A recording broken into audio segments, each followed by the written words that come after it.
ஒரு பறவை வந்து அது வந்து புறான்னு நினைக்கிறேன். புறா கிட்டத்தட்ட 10 முட்டை விட்டுட்டே இருந்தது.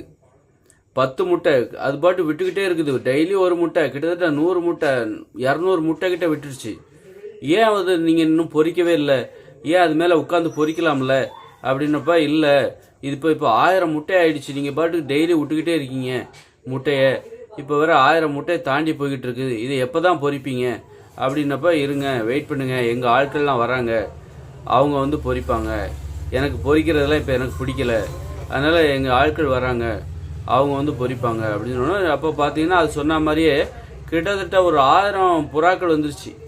வந்து ஒவ்வொரு முட்டையும் எடுத்துகிட்டு போய் தனித்தனியாக ஒவ்வொரு மர கிளையில் வந்து ஒரு பொந்து இருக்குது, அந்த பொந்தில் வச்சு அது போட்டு அடக்காத்து கிட்டத்தட்ட பார்த்தீங்கன்னா ஒரு மாதத்தில் எல்லா புறவையும் அந்த 1000 பறவைகளும் தலா ஒரு முட்டை வீதமாக பொறிச்சு 1000 புறாக்கள் பறக்க ஆரம்பிச்சிச்சு, 1000 குஞ்சு பறவைகள் வர ஆரம்பிச்சிச்சு.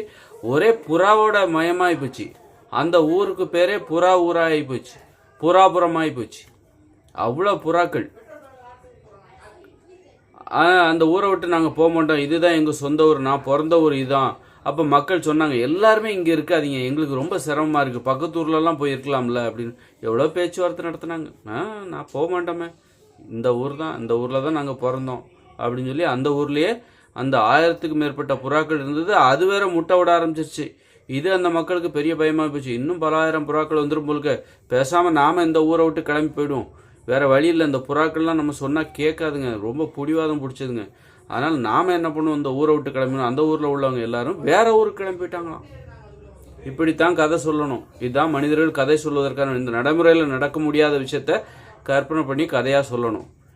அதில் மாற்றுக்கிறதுக்கு இடமே கிடையாது. நான் வேறு மாதிரி சொல்ல போகிறேன் அதெல்லாம் கிடையாது. நடைமுறையில் நடக்காத, இப்போ நடக்கிற மாதிரியே ஒரு கதையை சொல்கிறாருன்னு வைங்களேன். ஒருத்தர் கடைக்கு போகிறாரு, மிட்டாய் வாங்குறாரு, சாப்பிட்றாரு, அப்புறம் படுத்து தூங்குனாரு. இது நடக்கக்கூடிய விஷயம் தானே. நடக்க முடியாத விஷயத்த கதையாக சொல்லு அப்படின்னு சொல்லணும். நீ சொல்கிறது கதை கிடையாது. கதைன்னா அது நடக்க முடியாத விஷயமா இருக்கணும், நடக்க முடியாத சம்பவங்களை கற்பனை பண்ணி சொல்லணும், அதற்கு பெயர் தான் கதை என்று அவருக்கு நாம் சொல்லிவிட வேண்டும். அந்த மாதிரி திருத்துவாங்க இனிமே உள்ளவங்கலாம். இது வந்து கதை, இதுதான் கதை. நடக்க முடியாத சம்பவத்தை சொன்னால் கதை, நடக்கக்கூடிய சம்பவத்தை சொன்னால் அது வந்து கதை கிடையாது, அது கதைக்கான இலக்கணம் கிடையாது. நீ தப்பாக கதை சொல்கிறீங்க, நடக்க முடியாத சம்பவங்களை சொல்லுங்கள், அதுக்கு பேர் தான் கதை. சும்மா தப்பாக கதை சொல்லாதீங்க அப்படின்னு சொல்லிடுவாங்க.